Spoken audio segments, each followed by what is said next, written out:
ആരെ വിളിക്കുന്നത്? മറ്റാരുമല്ല, ആദംസ് തന്നെയാണ്. അല്ല ഓസ്ലറെ, നിന്നെ ഞാനൊരു പണി ഏൽപ്പിച്ചു, അത് നീ ചെയ്തിട്ടില്ല എന്ന് കരുതിയിട്ട് എനിക്ക് ആ ഒരു പണി ചെയ്യാതിരിക്കാൻ കഴിയോ? 7 മണി എന്നൊരു സമയം ഉണ്ടെങ്കിൽ നിന്റെ ചീഫ് മരിച്ചിരിക്കണം. ഇത് പറഞ്ഞിട്ട് കോള് കെട്ടിയാണ്. എന്തായാലും അപ്പോഴേക്കും നമ്മുടെ ഓസ്ലർ ആ ഒരു പാർക്കിലേക്ക് എത്തിയിട്ടുണ്ട്. അവൻ നോക്കി നിൽക്കെ അവന്റെ ആ ഒരു ചീഫ് ഇയാളുടെ കാറിലേക്ക് ചെന്ന് കയറുന്നുണ്ട് എന്ന് അയാളോട് വിളിച്ചു പറയുന്നുണ്ട്, ആ ഒരു കാറിലേക്ക് കയറല്ലേ എന്ന് ചീഫ് ഈ ഒരു കാര്യം കേട്ടില്ല കേട്ടോ. കാറിൽ കയറി അധികം വൈകിയില്ല, ആ കാർ അങ്ങോട്ട് പൊട്ടിത്തെറിക്കുകയാണ്. അതിന്റെ ഉള്ളിൽ വെച്ച് വെന്ത് മരിക്കുന്നുണ്ട് ആര്? ഈ ഒരു ചീഫ് തന്നെ. ആകെ ഒരുമാതിരി പ്രാന്ത് പിടിച്ച അവസ്ഥയിൽ ഓസ്ലർ നിൽക്കുന്ന സമയത്ത് അവന്റെ ഫോണിലേക്ക് വീണ്ടും കോള് വരികയാണ്. ആരാ വിളിക്കുന്നത്? ആദംസ് തന്നെ. ഇപ്പൊ ആദംസ് അവനോട് ചോദിക്കുകയാണ്, ഓസ്ലർ നിനക്കറിയോ ഞാൻ നിന്നെ എന്തിനാ വെറുതെ വിട്ടേന്ന്? ഒരു കാര്യം കൂടെ ബാക്കിയില്ലേ? അത് തീർക്കാതെ നമുക്ക് അങ്ങോട്ട് തീർക്കാൻ കഴിയില്ലല്ലോ എല്ലാ കാര്യങ്ങളും. വർഷങ്ങൾക്ക് മുന്നേ 12 പേരെ വിഷം വെച്ച് കൊന്നതിന്റെ പേരിൽ നിങ്ങൾ എന്റെ അച്ഛനെ അറസ്റ്റ് ചെയ്തില്ലേ? അതിലെ യഥാർത്ഥ പ്രതിയെ നിങ്ങൾ കണ്ടുപിടിച്ചോ? അത് കണ്ടുപിടിക്കുക. അതിന് വേണ്ടിയിട്ടാണ് ഞാൻ നിന്നെ ബാക്കി വെച്ചത്. നിന്റെ ആ ഒരു ജോലി ചെയ്തോ, അല്ലെങ്കിൽ പല കാര്യങ്ങളും നിനക്ക് നേരിടേണ്ടി വരും. പിന്നീട് ഫോൺ കട്ടാവാണ്. ഇതേ സമയത്ത് തന്നെ സ്റ്റേഷനിൽ വെച്ച് മൈക്ക് കൊലപാതക ഈ ഒരു ആദംസ് ആണെന്ന് മനസ്സിലായല്ലോ. അതുകൊണ്ട് തന്നെ അവന്റെ സകലമാന ഹിസ്റ്ററിയും എടുത്ത് പരിശോധിക്കുകയാണ്. അവിടെ വെച്ച്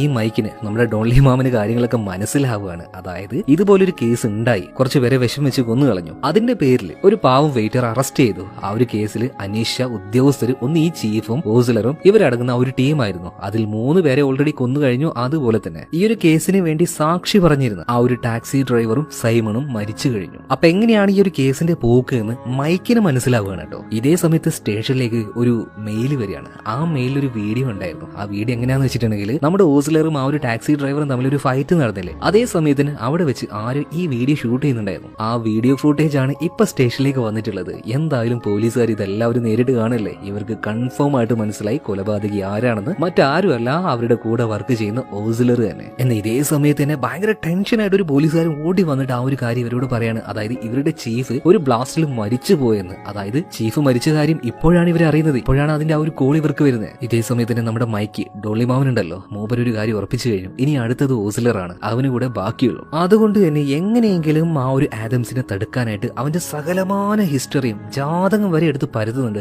ആര്? ഈ മൈക്ക്. അങ്ങനെ തെരഞ്ഞ് ഈ ആദംസിന്റെ നക്ഷത്രം വരെ ഏതാണെന്ന് നമ്മുടെ മൈക്ക് കണ്ടുപിടിച്ചു കഴിഞ്ഞു കേട്ടോ. ഇതേ സമയത്ത് തന്നെ ആദംസിനെ കാണിക്കുകയാണ്. അവനൊരു ബാറിലാണ് എപ്പോഴും ഉപയോഗിച്ചുകൊണ്ടിരിക്കുന്ന ആ ഒരു ഡ്രഗ് അവന്റെ ശരീരത്തിലേക്ക് കുത്തി കയറ്റിയിട്ട് ആ ഒരു ബോധമില്ലാത്ത അവസ്ഥയിൽ ആ ഒരു ഹാലൂസിനേഷൻ എഫക്റ്റിൽ അവൻ ആ ഒരു സോഫയിൽ അങ്ങനെ ഇരിക്കുകയാണ് കേട്ടോ. ഇതേ സമയത്തിന് അവന്റെ മുന്നിലേക്ക് ഒരു രൂപം വന്ന് നിൽക്കുന്നുണ്ട്. മറ്റാരുടെയല്ല, ഈ ആദംസിന്റെ ചെറുപ്പകാലത്തെ ആ ഒരു രൂപം ഉണ്ടല്ലോ, അത് തന്നെ. ഇപ്പൊ അവന്റെ ചെറുപ്പകാലത്തിലെ ആ ഒരു രൂപത്തോട് നോക്കിയിട്ട് അവൻ തന്നെ സംസാരിക്കുകയാണ്. നമ്മൾ എന്താണോ പ്ലാൻ ചെയ്തത് അതൊക്കെ അതുപോലെ തന്നെ നടന്നിട്ടുണ്ട്. ഇനി കുറച്ച് കാര്യങ്ങൾ കൂടെ ബാക്കിയുള്ളൂ. അത് നമുക്ക് അധികം വൈകാതെ തന്നെ ഫിനിഷ് ചെയ്യാം. പിന്നീട് തന്റെ ചെറിയ ആ ഒരു രൂപത്തെ കെട്ടിപ്പിടിച്ച് ഇവൻ അങ്ങനെ കരഞ്ഞുകൊണ്ടിരിക്കുകയാണ്. ഇതേ സമയത്ത് തന്നെ നമ്മുടെ മൈക്ക് ഉണ്ടല്ലോ ചാൾസിനെ വിളിച്ച് കാര്യങ്ങൾ പറയാണ്. ചാൾസ്, നീ എത്രയും പെട്ടെന്ന് ഇങ്ങോട്ടേക്ക് വരണം, എനിക്കൊരു രഹസ്യം നിന്നോട് പറയാനുണ്ട്. നമ്മുടെ ചീഫ് ഓസ്ലറിനെ കുറിച്ചാണ്. എന്ന ഒരു പരിധി വരെ രഹസ്യങ്ങളൊക്കെ ഈ ഒരു ചാൾസിനെ അറിയാം. എന്തായാലും മൈക്ക് വേഗം ഈ ഒരു ചാൾസിനെയും കൂട്ടി ഓസ്ലറിനെ കണ്ടുപിടിക്കാനായിട്ട് പോവുകയാണ്. എന്നാൽ ആ പോകുന്ന വഴിയിൽ ഒരു പാലത്തിന്റെ ചുവട്ട് മൈക്ക് ഈ വാഹനം നിർത്തുകയാണ്. ഇവിടെയാണ് മക്കളെ ഏറ്റവും വലിയ ട്വിസ്റ്റ്.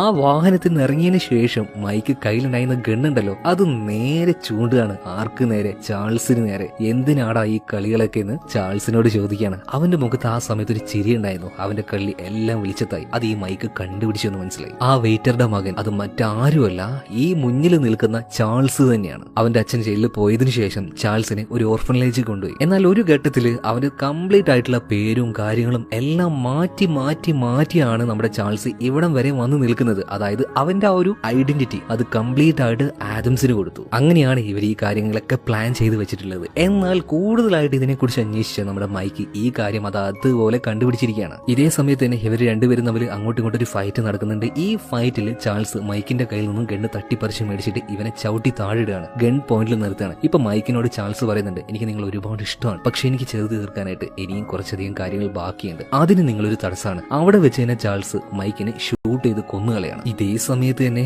ഓസ്ലർ നേരെ ആ ഒരു ബാറിലേക്ക് എത്തുകയാണ്. അവിടെ ബോധമില്ലാതെ മയക്കുമരുന്ന് അടിച്ചു കിടക്കുന്ന ആദംസിനെ കാണുകയാണ്. അവന്റെ മുന്നിലേക്ക് എത്തി അവന് നേരെ ഗണ്ണ് ചൂണ്ടിയിട്ട് പറയാണ്, എന്തിനായിരുന്നു അവിടെ ഈ ഒരു നാടകം? കാരണം ഓസ്ലറും ഈ ഒരു രഹസ്യം മനസ്സിലാക്കിയിട്ടുണ്ടായിരുന്നു. ഇപ്പൊ ഈ ആദംസ് പറയാണ്, എങ്ങനെയുണ്ട്, ഞാൻ നല്ലൊരു ഉഗ്രൻ ആക്ടർ അല്ലേ, നന്നായിട്ട് അഭിനയിച്ചില്ലേ ആ വെയിറ്ററുടെ മകനായിട്ട്? ശരിക്കും എന്തിനായിരിക്കും ഈ ആദംസ് ചാൾസുമായിട്ട് ഇത്രയും നല്ലൊരു അടിപൊളി പ്ലാൻ ഉണ്ടാക്കി അവന്റെ ആ ഒരു ലൈഫ് തന്നെ അവന് കൊടുത്തത്? അതായത് ഒരു കാര്യം നിങ്ങൾക്ക് ഓർമ്മയുണ്ടോ, ആ ഒരു ആഡ് കമ്പനി ഉണ്ടല്ലോ, അതിന്റെ മുതലാളി ഒരു കാര്യം നമ്മുടെ ഓസ്ലറിനോട് പറഞ്ഞിട്ടുണ്ട്, ഈ ആദംസ് ഒരു ഗേ ആണെന്ന്. പറഞ്ഞതുപോലെ തന്നെ അവന്റെ ആ ഒരു ഗേ പാർട്ട്ണർ അത് മറ്റാരുമല്ല, നമ്മുടെ ചാൾസ് ആണ്. ചെറുപ്പം മുതൽ അവന്റെ കൂടെ ഉണ്ടായിരുന്ന ചാൾസിന് ഇങ്ങനെ ഒരു ബുദ്ധിമുട്ട് വന്ന സമയത്തും അവന്റെ കൂടെ നിന്ന് ഈ ആദംസ് തന്നെ. എന്തായാലും നല്ല ഓവർ ഡോസിൽ ആ ഒരു മരുന്ന് കുത്തിക്കയറ്റിയിട്ടുണ്ട്. അവനെന്തോ ആ ഒരു മരണത്തിന്റെ വക്കിൽ നിൽക്കാണ്. ആര്? ഈ ആദംസ് തന്നെ. അപ്പൊ ആ ഒരു മരണസമയത്തും അവൻ അവസാനമായിട്ട് പറയുന്നത്, എന്റെ പൊന്നു സാറേ, നിങ്ങൾ ഒരിക്കലും അവനെ കൊല്ലരുത്, ഞാൻ അത്രത്തോളം എന്റെ ചാൾസിനെ സ്നേഹിക്കുന്നുണ്ട്, അതുപോലെ തന്നെ ജീവിതത്തിൽ ഒരുപാട് കാര്യങ്ങൾ അവന് അനുഭവിച്ചു കഴിഞ്ഞു, ദയവ് ചെയ്തിട്ട് അവനെ കൊല്ലല്ലേ. അങ്ങനെ ചില കാര്യങ്ങൾ പറഞ്ഞുകൊണ്ട് ആദംസ് അവിടെ വെച്ച് തന്നെ മരിച്ചു വീഴാണ്. അതായത് ആ ഒരു ഡ്രഗിന്റെ ഓവർഡോസ് കാരണം. ഇതേ സമയത്ത് തന്നെ നമ്മുടെ ഓസ്ലറിന് ഒരു കോള് വരികയാണ്. മറ്റാരുമല്ല, അവന്റെ ജൂനിയർ ആയിട്ട് അവൻ ഒരുപാട് സ്നേഹിച്ച അവന്റെ ആ ഒരു ചാൾസ് തന്നെ. അവനിപ്പോ പറയാണ്, ഓസ്ലർ, കാര്യങ്ങൾ നിങ്ങൾക്കെല്ലാം മനസ്സിലായിട്ടുണ്ടാവുമല്ലോ, ഞാനിപ്പോൾ ഉള്ളത് നിങ്ങളുടെ വീട്ടിലാണ്, നിങ്ങളുടെ മകന്റെ കൂടെ. അപ്പൊ എങ്ങനെയാണ് ബാക്കിയുള്ള കാര്യങ്ങൾ? ഇതേ സമയത്ത് തന്നെ ഓസ്ലർ പറയുന്നുണ്ട്, ചാൾസെ, ദയവ് ചെയ്തിട്ട് എന്റെ മകനൊന്നും ചെയ്യരുത്. നമ്മൾ തമ്മിലുള്ള ആ ഒരു ഡീല് പ്രകാരം, അതായത് ഡീൽ ഉണ്ടാക്കിയത് ആദംസുമായിട്ടാണ്,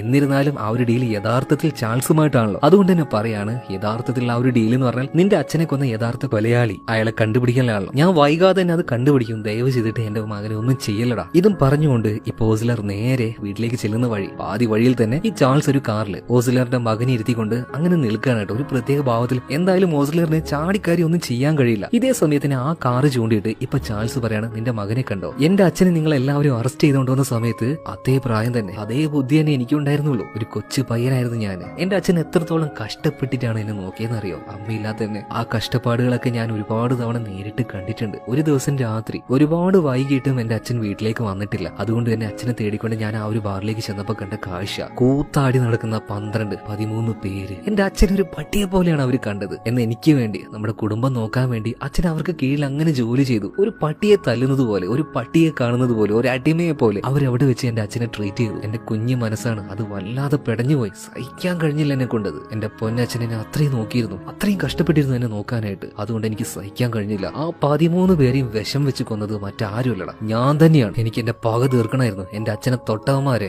ഇഞ്ചി ഇഞ്ചായിട്ട് എനിക്ക് കൊല്ലണമായിരുന്നു. ഞാൻ അതുപോലെ തന്നെ ചെയ്തു. ഇത് കേട്ട സമയത്ത് ഓസ്ലർ ആകെ ഞെട്ടിപ്പോകുന്നുണ്ട്. അപ്പൊ യഥാർത്ഥ കൊലയാളി അത് നീ തന്നെയായിരുന്നു, എന്തുകൊണ്ട് ഈ ഒരു കാര്യം നീ പറഞ്ഞില്ല? ഇതേ സമയത്ത് തന്നെ ഈ ചാൾസ് പറയണേ, ഞാൻ പറഞ്ഞില്ലാന്നോ? എത്ര വട്ടം നിങ്ങളുടെ കാല് പിടിച്ച് പറഞ്ഞു, എന്റെ അച്ഛനെ അറസ്റ്റ് ചെയ്തുകൊണ്ടുവന്ന സമയത്ത് അത് ചെയ്തത് എന്റെ അച്ഛനല്ല, അത് ഞാനാണെന്ന്. നിങ്ങൾ ആരെങ്കിലും അത് കേട്ടായിരുന്നു? പക്ഷെ ഇത് ചെയ്തത് ഞാനാണെന്ന് എന്റെ അച്ഛൻ അറിയായിരുന്നു. അതുകൊണ്ട് തന്നെയാണ് അദ്ദേഹം ആ ഒരു കുറ്റസമ്മതം നടത്തിയത്. എന്നാൽ എന്റെ മനസ്സിനെ ഏറ്റവും തകർത്ത് കളഞ്ഞ കാര്യം, ആ കുറ്റത്തിന്റെ പേരിൽ അധികം വൈകാതെ എന്റെ അച്ഛനെ തൂക്കി കൊന്നു കളഞ്ഞു. എനിക്ക് സഹിക്കാൻ കഴിഞ്ഞില്ല ഈ ഒരു കാര്യം. ഞാൻ ചെയ്ത തെറ്റിന് എന്റെ അച്ഛൻ എന്തിനാണ് ശിക്ഷ അനുഭവിച്ചത്? അതിന്റെ ഫലമായിട്ട് മരിച്ചുപോയത് തെറ്റ് ചെയ്ത ഞാനല്ലേ ശിക്ഷിക്കപ്പെടേണ്ടത്? നിങ്ങൾക്ക് എന്നെ കണ്ടുപിടിക്കാനുള്ള കഴിവില്ലാത്തത് കൊണ്ട് നിങ്ങൾ ശിക്ഷിച്ചത്, മനഃപൂർവ്വം പെടുത്തിയത് എന്റെ അച്ഛനെയല്ലേ, നിങ്ങളുടെ സ്വാർത്ഥത കാരണം. അതുകൊണ്ട് കുറ്റം ചെയ്ത നിങ്ങളായാലും ശരി, ഞാനായാലും ശരി, പണിഷ്മെന്റ് അത് കിട്ടിയിരിക്കണം. ഇതേ സമയത്തിന് ഒരുപാട് പോലീസുകാർ അങ്ങോട്ടേക്ക് ഓടി വന്ന് കൂടുകയാണ്, 2 പേരെ അറസ്റ്റ് ചെയ്യാനായിട്ട്. ഒന്ന് നമ്മുടെ ഈ ഓസ്ലറിനെ, അതുപോലെ തന്നെ രണ്ടാമത്തത് മൈക്കിനെ. 2 പേരും ഒരു രീതിയിൽ കുറ്റം ചെയ്തിട്ടുണ്ട്. എന്തായാലും ഇതേ സമയത്ത് തന്നെ ഓസ്ലറിന്റെ മകൻ കാറിൽ നിന്ന് ഇറങ്ങിയിട്ട് അമ്മയുടെ അടുത്തേക്ക് ഓടുന്നുണ്ട്. എന്നാൽ ഇവിടെ വെച്ച് വേറൊന്നും ചെയ്യാനൊന്നും നമ്മുടെ ചാൾസ് ശ്രമിക്കുന്നില്ല.